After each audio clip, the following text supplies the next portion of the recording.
झगड़ालू सास चालाक बहू। मंदसौर गांव में कमला और निराली नाम की दो सास बहू रहा करती थी। कमला बेहद ही झगड़ालू किस्म की औरत थी। मेज पर बैठी हुई कमला अपनी बहू पर बड़बड़ा रही थी। अरे बहू रानी, आज की तारीख में मुझ बुढ़िया को चाय पानी मिलेगा भी कि नहीं? एकाएक निराली नाश्ते भरी थाली मेज पर परोसती है। आ गई बहू रानी। अरे ऐसी भी कौन सी बीरबल की खिचड़ी बना रही थी जो इतनी बखत लग गया? आजकल की बहुएं अव्वल दर्जे की फूहड़ हैं। फिर शुरू कर दिया आपने तानेबाजी सासू माँ। जब देखो भोर सवेरे नगाड़े की तरह बजती रहती हैं। महीने के 30 दिन आपकी बेतुकी बातों से मैं तंग आ गई हूँ। हाय हाय हाय बेशरम भला, ये क्या बरसाती बादल की तरह गरज रही है? बहू को सास के सामने इतने ऊंची आवाज में झिझकना शोभा नहीं देता। हमारे दौर में बहू सास के सामने बुत बनी खड़ी रहती थी।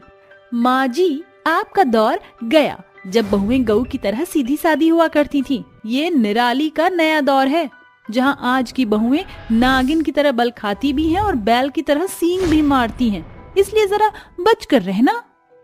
शातिर बहू अपनी झगड़ालू सास को आईना दिखाकर रसोई घर का रुख कर जाती है और कमला फुफकारती हुई कहती है, बहुत तेवर दिखाने लगी है बहू रानी। अगर समय रहते इस नास पीटी निराली की डोर नहीं खींची तो कहीं ससुराल से सीधा आकाश का सैर सपाटा न करने लगे ये। सारा काम धाम खत्म करके निराली अपने कमरे में जाकर टीवी देखने लगती है। तभी खिड़की पर खड़ी कमला निराली को निहारती हुई कहती है, देखो कैसे आंखें सेक रही है, कुछ कर कमला। कमला सीधे अपने कमरे में जाकर धुले धुलाए कपड़ों के ढेर को जानबूझकर गंदा करके अपनी बहू के आगे पटक देती है। माँ जी, सामने से हटिए, जब देखो मेरे सामने स्टैचू की तरह आकर खड़ी हो जाती हैं। कमला हाथ बढ़ाकर टीवी का बटन बंद करती हुई गुस्से में घुर्राती हुई कहती है, क्यों री बहू, तेरे लिए बस पेट पहाड़ है क्या? रोज रोज बस रसोई घर में काम का निपटारा करके पलंग पर पसर जाती है। अरे ये कपड़े क्या तेरी अम्मा आकर धोएंगी? ये कपड़े तो मैंने कल ही धोकर धूप में सुखाए थे। ये बोर्डम बुढ़िया ऐसे बाज नहीं आएगी। जब देखो बहू को परेशान करने का बहाना खोजती है। अभी बताती हूँ इसे। माँ जी, आज मेरी तबीयत बिल्कुल नहीं ठीक है, इसलिए आज कपड़े आप धोइए। हाय री मेरे फूटे करम, यही दिन देखना बच गया था जब बहू के रहते सास कपड़े धोए। माँ जी, मैं इस घर की बहू हूँ, कांताबाई नहीं। और आजकल तो वो भी मुंहफट की तरह बोलती है, इतने पैसे में इतना इंच मिलेगा। हाँ, वैसे भी आप तो घर घर जाकर बोलती फिरती हैं, अभी तो मैं जवान हूँ, बस बहू के सामने ही आपको बुढ़ापा चढ़ जाता है। अरे कभी कभार अपने भी हाथ पांव चला लिया करिए, वरना ऐसा ना हो सोफे पर पड़े पड़े जंग लग जाए। हाँ हाँ बस कर बहू रानी, जा जाकर आराम फरमा। बहू अपने झगड़ालू सास को अपने चालाक चालबाजी से धूल चटाती है और कमला खुद में बुदबुदाती हुई कपड़े धोने बैठ जाती है। राजनीति खेल गई करमजली कामचोर, जाने कैसी लाल बुझक कर बहू पल्ले पड़ी है। हर बार मुझे मात दे जाती है, मगर कमला भी हार मानने वालों में से नहीं है। ऐसे ही समय बीतता है, मगर कमला का कलेश खत्म होने की बजाय और ज्यादा बढ़ता चला जाता है। गुजरते महीनों के मंजर के साथ सर्दियां शुरू हो जाती हैं, जिसे देखकर निराली कहती है, हे भगवान, न्यूज के आंकड़े के हिसाब से इस साल जोरों का जाड़ा होने वाला है। उसमें माँ जी की मक्खरता बिजली बिल बचाने के लिए ना तो पानी गर्म करने देती हैं, ना हीटर जलाकर हाथ सेकने देती हैं। क्या करूं? जल गई दिमाग की बत्ती। यही सलीका है अपनी झगड़ालू सास से बात मनवाने का। सवेरे घड़ी की ओर आंख गड़ाए हुए गुस्से में कमला कुड़कुड़ा रही होती है। घड़ी की सुई 10 पर 10 तक दे चुकी है, बावजूद इसके ये लुगाई अब तक कमरे से बाहर नहीं आई। काफी देर बाद जोहने के बाद कमला अपनी बहू के कमरे में आती है, जहां निराली रजाई ताने बैठी होती है। अरे क्या बात है बहू रानी, आज अनशन करने की ठाणे बैठी है क्या? खाने का वक्त हो चला है, मगर तूने अब तक चाय पानी भी नहीं पिलाया। इतनी काम चोरी करके जहन्नुम में जाएगी क्या? जहन्नुम में जाए मेरे दुश्मन। कृपया अपने कानपुर के किवाड़ खोल कर सुने सासू माँ, बढ़ती बर्फबारी को देखकर आज बहू का काम करने का मूड नहीं है। बस बहू रानी, बहुत हो चुकी तेरी चालाकी। पैरवी पैतरे समझी ना, चुपचाप रसोई में पहुंच जा वरना तेरी हेकड़ी निकाल दूंगी। माँ जी, हाथ तो मेरे भी नहीं बंधे। देखिए सासू माँ, इस सनसनाती सर्दी में मैं ठंडे पानी से बर्तन नहीं मांजने वाली, और बिना बर्तनों के कैसे पकेगा खाना। तो आप मुझे बर्तन धोने के लिए गर्म पानी दीजिए। और उस बर्तनों के गर्म पानी का बिल भरेगा कौन? तेरा ससुर। एक तो ये निगोड़ी पानी बिजली का बिल बढ़ता ही जा रहा है, उस पर तेरे फुहरपन का फंडा। तेरी चालाकी भरी चोचलेबाजी चलने वाली नहीं है। माँ जी, आप खुद तो एक खर भी नहीं उकसाती, सारी काम का बर्डन मुझ पर बहू को झेलना होता है। अगर आपको रजाई में पड़ी पड़ी पका पकाया खाना चाहिए तो मेरी मांगे पूरी कर दीजिए। बहू, तू अपनी सास को ब्लैकमेल कर रही है? हाँ माँ जी, वही समझ लीजिए। मैं जानती हूँ माँ जी कि आपके पास मेरी चुनौती मानने के सिवा कोई चारा नहीं। अब आपके दिमाग के घोड़े तो दौड़ ही रहे होंगे, क्योंकि कमला देवी के भेजे में राहु केतु जो डेरा डाले बैठे हैं। काफी देर झगड़ने के बाद भी कमला को कोई तोड़ नहीं दिखता और उसे अपनी बहू की बात माननी पड़ती है। मगर इतने पर भी कमला देवी अपने कदम पीछे कहाँ सरकाने वाली थी। वह भी कभी अपनी बहू का बनाया खाना बिगाड़ती तो कभी उसे कामों में उलझाए रखती। एक दिन रूपा पकवान से भरी परात लिए उसके घर आती है। कमला, आ रही हो कमला, कहाँ है? अरे आ गई। क्यों गला फाड़ रही है रूपा? कौन सी रेल छूट रही है? अरे कमला, कभी तो अपने कड़वे बोल छोड़कर मीठे मुंह बात कर लिया कर। अरे रूपा मौसी, जैसे शेर अहेर खाना नहीं छोड़ता, वैसे ही माँ जी को भी मीठे मुंह बात करने की आदत नहीं। इन्हें तो बस झगड़े की झांझ बजाना ही अच्छा लगता है। बात तो 100% सच कही तूने निम्मो बहू। अरे ये रूपा, तुझे निम्मो क्यों कह गई, निराली बहू? क्योंकि माँ जी आप कम्मो कहला सकती हैं तो मैं निम्मो क्यों नहीं? अरे बस दोनों सास बहू झगड़ा झंझट करने पर उतारू ना हो। ये ले कमला, मेरा परिवार मथुरा बरसाने गया है, वहाँ के पेड़े लाई हूँ, दोनों सास बहू मिल बांट कर खा लेना। रूपा पेड़े से भरी थाली कमला को थमा कर चली जाती है और निराली हाथ बढ़ाकर बोलती है, लाइए माँ जी मेरा हिस्सा। काहे का हिस्सा? चल भाग यहाँ से, ये मेरा घर है, इसलिए इस दहलीज पर मेरा हक है। कमला बेचारी बहू से झगड़ा करके थाली छीन झपट कर खाने में भिड़ जाती है। गुस्से में हाथ मलती हुई निराली खुद से ही कहती है, लड़ाकू विमान कहीं की हपसी बुढ़िया, मेरे भी हिस्से का पेड़ा खा गई। मैं बद्दुआ देती हूँ मेरी सासू माँ को बदहजमी हो जाए। अभी निराली ऐसा कह ही रही थी कि उसके दिमाग में रसोई में रखी एक शीशी की छवि उभरने लगती है। बद्दुआ से बात बने ना बने, मगर उस शीशी से सासू माँ को टॉयलेट के चक्कर लगाने से कोई नहीं बचा पाएगा। बस जरूरत है एक प्याली चाय पिलाने की। निराली झट से रसोई घर का रुख करती है और 2 कप चाय के साथ बाहर आती है। माँ जी, ये लीजिए चाय। क्या बात है बहू रानी, ये देर दोपहर में चाय? माँ जी, सर्दी में चाय का कोई समय थोड़ी बंधा होता है, अब पी लीजिए। अचक्के में आकर निराली जमाल गोटे वाली चाय खुद ही पी जाती है और कुछ ही देर में सास बहू के पेट में गुड़गुड़ होने लगती है। हाय मोरी मैया, ये पेट में कैसा तूफान पल रहा है। अरे चिंदी चोर, क्या मिलाया था चाय में तूने? माँ जी, अगर जमाल गोटे वाली चाय आपने पी ली तो मेरे पेट में मरोड़ क्यों उठ रहा है? लगता है जमाल गोटे वाला चाय में ही कटक गई और मेरा पेट दर्द परात भरकर पेड़े खाने का नतीजा है, जिसे झगड़े से मैंने झपट लिया था। फिर क्या था, झगड़ालू सास और चालाक बहू कई दिन तक टॉयलेट के चक्कर लगाती हैं। उस समय न कमला का क्रोध काम आता है न बहू की बुद्धि। तो ये थी हमारी झगड़ालू सास और चालाक बहू की कहानी।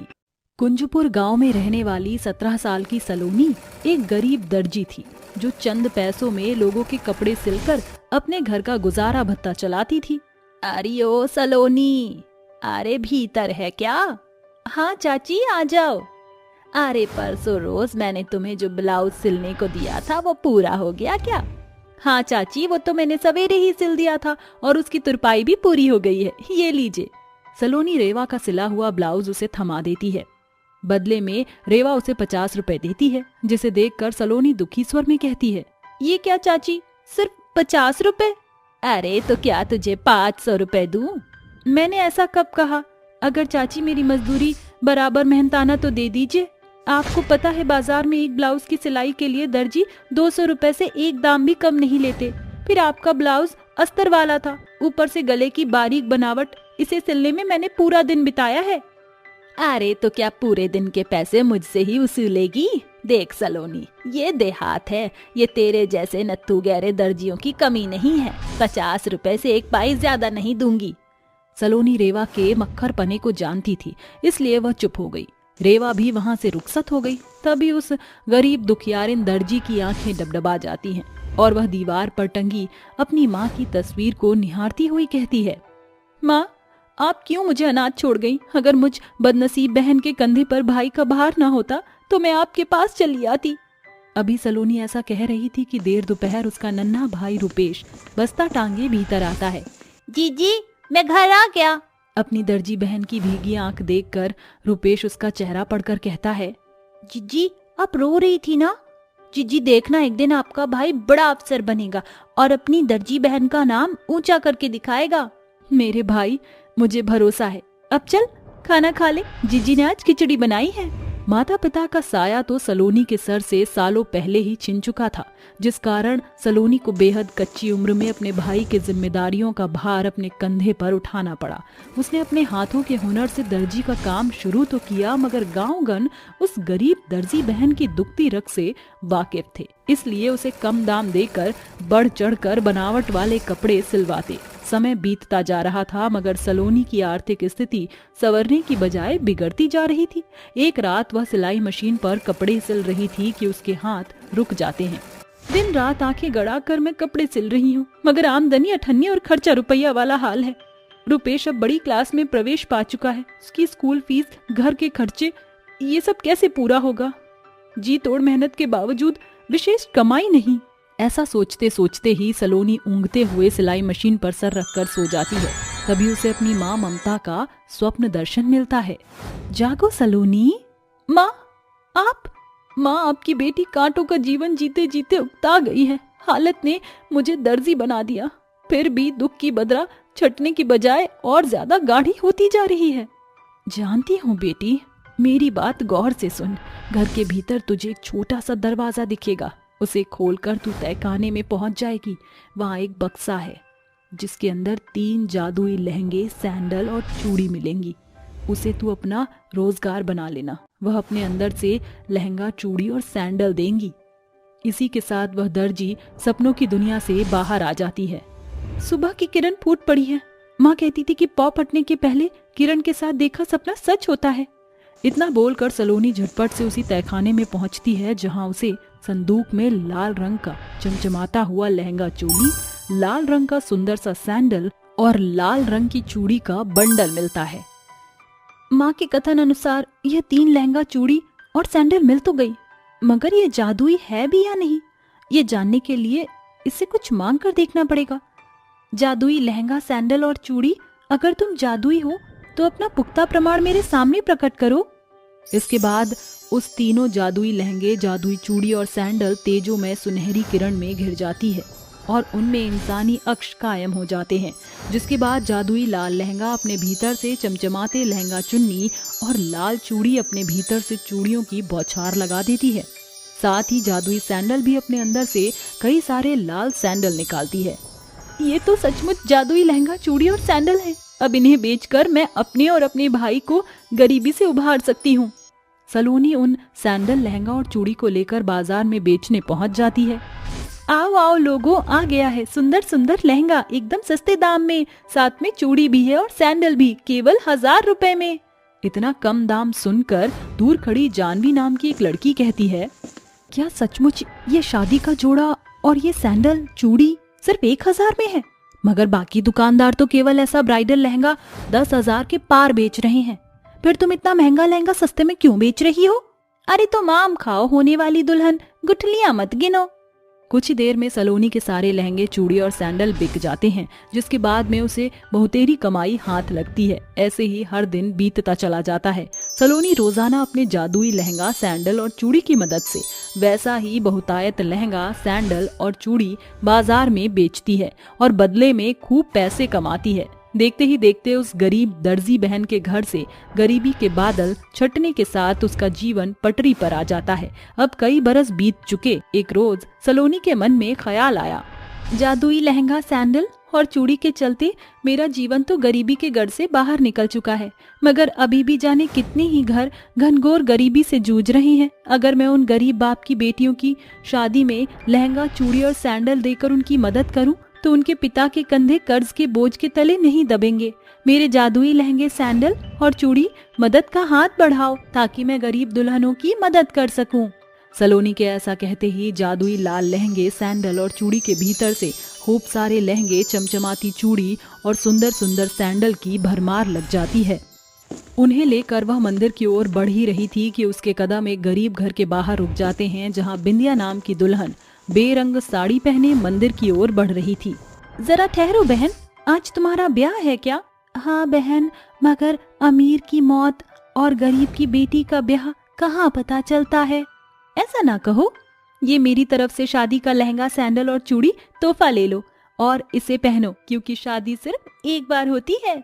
इस तरह सलोनी गरीब बिंदिया को अपने हाथों से उस जादुई जोड़े चूड़ी और सैंडल को पहनाकर उसे दुल्हन बनाती है। ऐसे ही समय बीतता है और आखिरकार रूपेश आईएएस बन जाता है। जीजी देखो, आपका भाई अपने पैरों पर खड़ा हो गया है। अब देखना, ये अफसर भाई अपनी दर्जी बहन की शादी में पूरे गांव को दुल्हन की तरह सजाएगा। अपने भाई की बात सुनकर सलोनी की पलकें भीग जाती हैं और रूपेश सलोनी की शादी के लिए एक सुलझे हुए परिवार से रिश्ता तय करता है। आंखों में सैकड़ों अरमान संजोए सलोनी जैसे ही अपने जादुई लाल लहंगे के जोड़े, चूड़ी और सैंडल को पहनती है, उसका तन तेजों में कंचन किरण से तर हो जाता है, जिसके बाद उसका मुंह 16 श्रृंगार से सजाकर आप रूपी निखर जाता है। ये कैसे हुआ? मेरे पास एक भी जेवर नहीं थे, फिर ये सोने के जेवर और मेरा रूप कैसे बदला? अचानक इसका ध्यान अपने जादुई लाल रंग के जोड़े पर घिरता है, जिसके बाद उसके चेहरे पर पड़ा प्रश्न चिन्ह दूर हो जाता है और अंत में 7 फेरे के साथ सलोनी ब्याह के बंधन में बंधकर अपनी नई गृहस्थी में प्रवेश करती है। चुड़ैल का भूतिया हीटर। रात का समय होता है। गांव के सभी लोग अपने घरों में आराम से सो रहे होते हैं। आधी रात के समय एक सुनसान सड़क पर एक हीटर जल रहा होता है। तभी उस सड़क से एक आदमी गुजर रहा होता है। हे भगवान, कितनी ठंड हो रही है। इतनी ठंड की वजह से तो मेरी हालत बुरी हो चुकी है। काश कि थोड़ी बहुत गर्माहट मिल जाए। जैसे जैसे कैलाश आगे बढ़ता जाता है, उसकी नजर एक हीटर के ऊपर पड़ती है जो अपने आप जल रहा होता है। अरे वाह, इतनी रात के समय ही हीटर कैसे चल रहा है? लेकिन इसका तो कहीं पर तार भी नहीं है। उसकी गर्माहट को देखकर कैलाश थोड़ी देर उसके पास ही बैठ जाता है, जिसके बाद वह अपने आप से कहता है, अरे वाह, क्या बात है, कितना सुकून मिल रहा है इस गर्माहट के साथ। लेकिन मुझे तो एक बात समझ ही नहीं आ रही कि बिना तार के ये हीटर चल कैसे रहा है। कहीं ये हीटर ऑटोमेटिक तो नहीं है? कैलाश उस हीटर के आसपास देखने लगता है, लेकिन उसे उसका तार कहीं भी नजर नहीं आता, जिसके बाद कैलाश के मन में हीटर को लेकर लालच आने लगता है। अरे वाह, एकदम ऑटोमेटिकली हीटर है। अगर इसे घर में ले गया तो बेबी भी खुश हो जाएगी और ठंड से भी छुटकारा मिल जाएगा। कैलाश जैसे ही उस हीटर को उठाने वाला होता है, तभी उसके अंदर से एक बहुत भयानक चुड़ैल निकलकर बाहर आती है।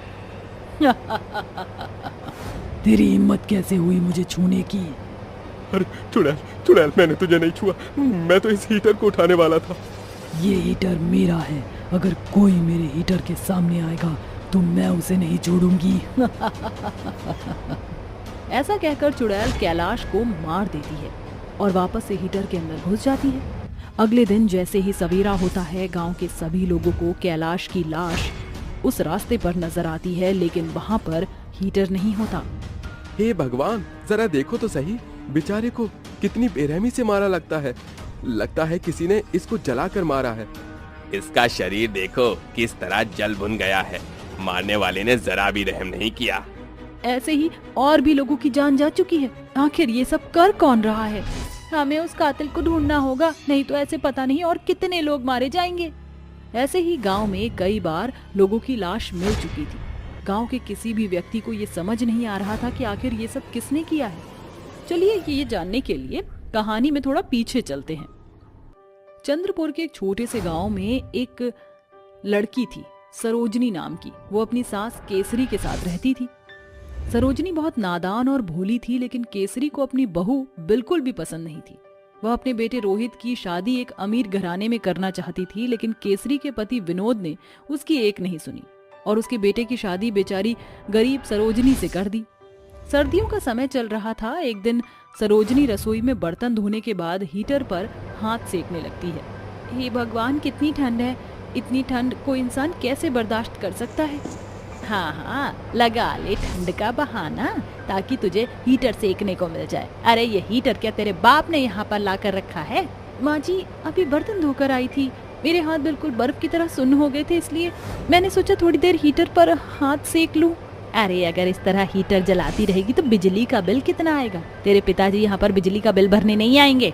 सरोजनी अपनी सास की डांट सुनकर हीटर बंद कर देती है और बाकी के काम करने के लिए चली जाती है। वहीं दूसरी तरफ केसरी अपने कमरे में अपने मन ही मन सोचने लगती है, मुझे इसका कुछ ना कुछ तो करना ही होगा। ये ऐसे नहीं मानेगी। अगर इसे मार दूंगी तो मुझे मेरे बेटे के लिए दूसरी बहू लाने में आसानी हो जाएगी। अब इसे मारने का कोई ना कोई तो प्लान सोचना ही होगा। केसरी ये सब सोच ही रही होती है कि तभी उसे हीटर का ख्याल आता है। क्यों ना मैं अपने हीटर से ही इसको जान से मार दूं। ऐसा सोचकर केसरी हीटर के वायर में छेड़छाड़ कर देती है, जिसके बाद बेचारी सरोजनी रात के समय सारे काम खत्म करने के बाद बर्तन धोने लगती है। हे भगवान, कितनी ठंड हो रही है! एक काम करती हूँ, फटाफट बर्तन धोकर हीटर में हाथ सेक लूंगी। लेकिन माँ जी से छुपकर, कहीं मुझे हीटर के पास जाना होगा। सरोजनी फटाफट बर्तन धोकर हीटर के पास जाती है, जिसके बाद वह जैसे ही स्विच ऑन करती है उसे एक जोरदार झटका लगता है और वह बिजली के करंट से वहीं तड़प तड़प के मर जाती है। उसके चिल्लाने की आवाज से रोहित भागता हुआ उसके पास आता है और किसी तरह लकड़ी के डंडे से स्विच को ऑफ कर देता है। हे भगवान, ये क्या? सरोजनी को तो सांस ही नहीं आ रही। विनोद सरोजनी की नस पकड़कर चेक करता है, जिसके बाद विनोद अफसोस करते हुए कहता है, बेटा, अपने आप को संभालो, सरोजनी अब इस दुनिया में नहीं रही। बिजली के करंट से मौत होने के कारण लोगों को यह एक हादसा लगता है, लेकिन ये साजिश केसरी की थी। इसके बारे में किसी को नहीं पता चलता। रोहित और विनोद दोनों मिलकर सरोजनी का अंतिम संस्कार कर देते हैं, लेकिन बेचारी सरोजनी की आत्मा को शांति नहीं मिलती और वह भयानक चुड़ैल बन जाती है। माँ जी ने मेरे साथ इतनी बड़ी साजिश रची और मुझे जान से मार दिया। अब मैं माँ जी को नहीं छोड़ूंगी। चुड़ैल रात के समय केसरी के पास जाती है और कहती है, तूने मुझे मार दिया, अब मैं तुझे नहीं छोड़ूंगी। चुड़ैल को देखते ही केसरी की हवा टाइट हो जाती है और वह कहती है, मुझे छोड़ दो, मुझे माफ कर दो, मुझसे बहुत बड़ी गलती हो गई बहू, मुझे मेरी गलती का पछतावा है। मुझे मारने के बाद तुझे पछतावा हो रहा है? अरे जो तूने मेरे साथ किया अब मैं तेरे साथ करूंगी। सरोजनी की चुड़ैल उसकी एक नहीं सुनती और वह उसका गला घोंटकर मार देती है। उस दिन के बाद से चुड़ैल की आत्मा हीटर में घुस जाती है और वह हीटर लोगों की जान का कारण बन जाता है। वो एक बहुत भयानक चुड़ैल है और वो किसी को नहीं छोड़ेगी। उसे गांव में बुलाना होगा। तांत्रिक बाबा, हमारी मदद करो, पता नहीं कौन है जो लोगों को मारता जा रहा है, आप हमारी आखिरी उम्मीद हो। तांत्रिक अपनी तंत्र विद्या का इस्तेमाल करके पता लगाता है। तो तांत्रिक बाबा, इंतजार किस बात का है? आप हमारी मदद करो और उस चुड़ैल को यहाँ से बुलाओ और उससे हमारा पीछा छुड़वाओ। तांत्रिक गांव वालों की मदद करने के लिए तैयार हो जाता है, जिसके बाद वह गांव पहुंचकर अपनी तंत्र विद्या का इस्तेमाल करता है और एक मंत्र का जाप करता है। ओम ह्रीं क्लीं चामुंडाय विचे नमः, ओम ह्रीं क्लीं चामुंडाय विचे नमः। तांत्रिक के मंत्रों के द्वारा उसके सामने चुड़ैल का हीटर प्रकट होता है, जिसके अंदर से चुड़ैल निकल कर आती है। क्यों तांत्रिक, तूने इन लोगों की मदद क्यों कर रहा है? अगर तू इनकी मदद करेगा तो मैं तुझे भी मार दूंगी। चुड़ैल, तू अपनी मौत का बदला तो ले चुकी है, अब इन लोगों का पीछा छोड़ और यहाँ से चली जा। तांत्रिक, मैं यहाँ से कहीं नहीं जाऊंगी, तुझे जो करना है तू कर ले। चुड़ैल की बात सुनकर तांत्रिक को बहुत गुस्सा आता है, जिसके बाद वह चुड़ैल और उसके हीटर के ऊपर पवित्र गंगा जल छिड़क देता है, जिसकी वजह से चुड़ैल जलकर राख हो जाती है। उस दिन के बाद से गांव के ऊपर से चुड़ैल का साया हमेशा हमेशा के लिए खत्म हो जाता है। काली गोरी बेटियों पर बहू का अत्याचार। दूर दराज गांव में कमला अपनी गौरी 7 महीने की गर्भवती बहू माया और 6 साल की पोती कीर्ति के साथ रहती थी। कीर्ति के काली होने के कारण माया उससे बहुत नफरत करती थी। स्कूल से आकर जब वो घर में घुस रही थी तो पड़ोसी रमा और उसका पौधा गौरव कहता है, अरे देखो तो गौरी बहू की काली बेटी जा रही है। माँ तो रसगुल्ले जैसी सफेद है और तू ये काला गुलाब जामुन निकली। दादी, हो सकता है इसकी मम्मी ने इसे हॉस्पिटल में काला कर दिया। हाँ मेरे लाल, वैसे इस काली कलूटन को घर में कोई प्यार नहीं करता। आंटी और गौरव, तू भी, आप दोनों मुझसे इस तरीके से बात नहीं कर सकते। मैं काली हूँ तो क्या हुआ? काली लोगों की जिंदगी नहीं होती है क्या? अरे अरे देख, छोटी सी मुर्गी की जुबान बाहर निकल कर आ रही है। अपनी माँ को देखकर कीर्ति कहती है, माँ देखो ना, ये लोग मुझे कैसे बोल रहे हैं, मुझे काला बोल रहे हैं। तो क्या करूं, अब काले गोबर जैसी शक्ल लेकर पैदा हुई है तो लोग तो सुनाएंगे ही। ये तो कुछ भी नहीं है, तेरी वजह से मुझे बाहर कितना सुनना पड़ता है जानती भी है। माँ, आप भी। इन लोगों के सामने भोली क्या बन रही है? मैं क्या तेरा यहाँ बचाव करने आई हूँ? चुपचाप यहाँ से घर में जा और जाकर सफाई कर। इसकी सगी माँ होकर भी इसकी सगी नहीं है। भगवान ऐसी माँ और काली बेटी किसी को ना दे। काश मेरी खुद की माँ मुझसे बहुत प्यार करती तो वो मेरी साइड लेती। जब अपने ही चुभते हैं तो परायों से क्या शिकायत। मन में ऐसा कहकर कीर्ति घर जाकर पोंछा लगाती है और कहती है, माँ, मैंने पोछा लगा दिया है, अब मुझे खाना दे दो। क्या खाना? मैं तो खाना बना नहीं सकती। तू जानती है ना, तेरी दादी ने अपने और मेरे लायक ही बनाया था और हमने खा लिया। और तेरे पापा शहर में काम कर रहे हैं तो बची तू। अब तो अपना गुजारा खुद कर ले। पर माँ, मैं छोटी हूँ, मैं खाना कैसे खाऊं? मुझे बनाना नहीं आता। जा सड़क पर भीख मांग। वैसे भी भिखारी जैसी काली शक्ल है, कोई ना कोई तो तुझे पैसे दे ही देगा। अरे मेरी प्यारी पोती आ गई, चल तू बाहर मत जा। ऐसा कर, मेरे पैर दबा दे, क्या पता मैं तुझे बदले में कुछ दे दूं। पता नहीं काली सी पोती क्यों आ गई मेरे घर में। बहू, तेरे गोरे होने का क्या फायदा जब तूने इसको काली पैदा किया है। माँ, जब देखो आपको फायदा नुकसान ही दिखाई देता है। अरे आपने क्या मुझे काजू बादाम खिला दिया था जो गोरी बेटी पैदा होती? वो तो शुक्र है इस बार मेरी माँ ने मुझे सब कुछ भिजवाया है जो मैंने खाया। अब देखना, अब की बार गोरा बच्चा होगा। जब देखो चालू हो जाती है। ए कीर्ति, चल मेरे पैर दबा। ये सुनकर कीर्ति अपनी दादी के पैर दबाती है, जिसके बदले में वो उसे एक सेब दे देती है। लेकिन उस छोटे बच्चे का एक सेब से क्या ही हो जाता। वो अकेले बैठकर बहुत रोती थी। 1 महीना बाद माया एक गोरी बेटी को जन्म देती है जिसका नाम लवली था।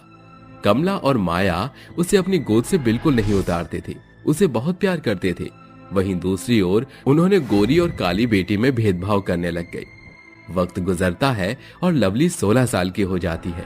जहां उसे बहुत प्यार मिलता है, वहीं अभी भी कीर्ति को काली होने के बावजूद भिन्न भिन्न प्रकार के ताने कसे जाते हैं। उस पर अत्याचार किया जाता था। एक शाम वो अपनी छोटी बहन के साथ ट्यूशन जा रही थी। तभी लवली कहती है, अरे तुझे कितनी बार बोला है मुझसे थोड़ा दूर होकर चला कर। जानती है ना तू कितनी काली है और मैं गोरी।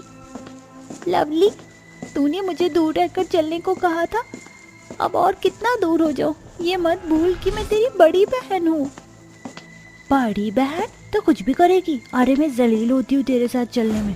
सबकी बहन गोरी और तू काली अमावस का चांद। बस कर लवली। इस तरह से दोनों बहन घर जाती हैं और लवली अपनी माँ से कहती है, माँ, आप मुझे इसके साथ ट्यूशन क्यों भेजती हो? आप जानती नहीं हो क्या, मुझे इसके साथ चलने में शर्म आती है। सब मुझे बोलते कि आप इसको कचरे से उठाकर लाई हो। ये मेरी बहन हो ही नहीं सकती। क्या करूं, अब मजबूरी है। तेरे पापा पर जो गई है। कीर्ति, तुझे कितनी बार बोलना पड़ेगा कि तू 20 कदम उससे दूर होकर चला कर। अब खड़ी क्या है, जाकर चाय बनाकर ला मेरे लिए। जी माँ। आजा लवली, मैं तेरे लिए बाहर से पिज्जा लाई हूँ। आजा, साथ मिलकर खाते हैं। माँ, मैं भी खाऊंगी पिज्जा। नहीं, तेरे जैसी काली कलूटी के लिए मेरे पास पिज्जा का एक टुकड़ा भी नहीं है। तभी कीर्ति अपने बाबू चाय बना कर देती है और रोते हुए जंगल के झरने के पास आकर बैठ जाती है और बोलती है, 16 साल बीत गए, लेकिन आज भी माँ मुझसे उतनी ही नफरत करती है जितनी पहले करती थी। क्या इस दुनिया में काली सूरत लेकर पैदा होना एक अभिशाप है? क्या मुझे खुश रहने का अधिकार नहीं है? मैं भी गोरी होना चाहती हूँ, मुझे भी माँ का प्यार चाहिए। लगता है मेरी किस्मत में बस रोना ही लिखा है। रोती हुई कीर्ति के आंसू उस जादुई झरने में गिर जाते हैं, जिससे वो झरना कहता है, कीर्ति, अब तुम्हें रोने की कोई जरूरत नहीं है। तुम एक नेक दिल लड़की हो, इसलिए तुम मेरे जादुई झरने के पानी को अपने चेहरे से स्पर्श करो। उसके बाद तो तुम सदैव के लिए गोरी हो जाओगी और तुम्हारे जीवन का अधिकार समाप्त हो जाएगा। ये कहते ही वो आवाज गायब हो जाती है। अरे ये कैसी आवाज थी? क्या सच में ये जादुई झरना है? आजमा ही लेती हूँ। ये बोलकर कीर्ति जैसे ही उस जादुई झरने के पानी से अपने चेहरे को धोती है तो वो तुरंत गोरी हो जाती है और अपनी शक्ल पानी में देखकर हंसते हुए कहती है, अरे वाह, ये क्या, मैं तो गोरी हो गई। इस झरने ने चमत्कार कर दिया। शुक्रिया जादुई झरने, अब मेरी माँ मुझसे बहुत प्यार करेंगी। कीर्ति खुश होकर जैसे ही अपने घर की ओर बढ़ती है तो जान पहचान वाले सभी लोग उसे देखकर आश्चर्यचकित हो जाते हैं। अल्लाह, ये काली कलूटी इतनी गोरी कैसे हो गई? अब तो लगता है इससे शादी ही करनी पड़ेगी। कल तक जो लड़का मुझे काली कलूटी कहता था, आज मुझसे शादी करेगा, ये बात कर रहा है। भाभी बहुत खुश होंगी। कीर्ति को ऐसा गोरा देखकर आसपास के लोग हक्के बक्के रह जाते हैं और जब वो अपनी माँ, दादी और बहन के सामने जाती है तो उनके पैरों तले जमीन खिसक जाती है। अरे काली कलूटी, तू इतनी गोरी कैसे हो गई? कौन से पार्लर में गई थी जिसने तुझे गोरा कर दिया? हाँ भाई, तू साबुन के झाग में गिर गई थी जो निकल कर बाहर आई है क्या? मैं भी हैरान हूँ माँ जी, बता गोरी कैसे हो गई तू? माँ, मैं गोरी हो गई। अब तो आप मुझे प्यार करोगी ना? मैं एक झरने के पास गई थी, उस झरने के पानी से जो मैंने अपना मुंह धोया ना, तो मैं गोरी हो गई। बताओ ना, अब तो आप मुझसे नफरत नहीं करोगी, मुझे डांटोगी तो नहीं ना? अच्छा, ऐसा कौन सा पानी है जो इस काली को गोरा कर दिया? अगर मैंने और मेरी बेटी ने अपना मुंह धो लिया तो हम दोनों और भी ज्यादा गोरी हो जाएंगी। पूछ लेती हूँ इससे। हाँ मेरी बच्ची, अब तो तू गोरी हो गई है तो मैं तुझे बहुत प्यार करूंगी। वैसे वो झरना कहाँ था? माँ, जंगल के पास वो झरना था, वहीं। अच्छा लवली बेटा, एक बार हम भी उस झरने को देख लेते हैं। मैं आती हूँ मेरी कीर्ति बच्ची। ऐसा बोलकर माया कीर्ति के माथे पर चूम कर चली जाती है। दोनों माँ बेटी उस जादुई झरने से जैसे ही अपना चेहरा धोती हैं तो काली हो जाती हैं। दोनों माँ बेटी एक दूसरे को काली देखकर बौखला जाती हैं। माँ, आप तो बहुत काली लग रही हो। पागल, मैं नहीं, तू काली हो गई है। जरा देख अपनी शक्ल। इसका मतलब माँ, इस झरने के पानी से हमारी शक्ल काली हो गई। हाय रब्बा, मैं लुट गई, बर्बाद हो गई, काली हो गई। मैं तो गोरी होने चली थी, ये उल्टा कैसे हो गया? तभी जादुई झरने में से एक आवाज आती है और वो कहती है, जिसके मन में छल, लालच और कपट होता है, उसके साथ मेरा जादुई झरना यही सब करता है। और तुम दोनों माँ बेटी इसी के लायक हो। तुमने उम्र भर कीर्ति को काली होने का ताना कसा है, जबकि वो तुम्हारी सगी बेटी थी। फिर भी अब तुम दोनों भी जिंदगी भर काली होने का एहसास करोगी। ये करनी है तुम्हारी। नहीं नहीं नहीं, हमारे साथ ऐसा मत करो, हमें अपनी गलती का पछतावा है। हाँ जादुई झरने, हमें माफ कर दो। मैं अपनी बहन के साथ ऐसा फिर कभी नहीं करूंगी। नहीं, तुम्हारी यही सजा है। अब चली जाओ यहाँ से। इस तरह दोनों माँ बेटी को अपने किए कर्मों की सजा मिल जाती है, जिसके बाद वो कीर्ति को उसके बचपन का प्यार लौटाती हैं और सुधर जाती हैं, पर काले चेहरे के साथ जिंदगी बिताती हैं।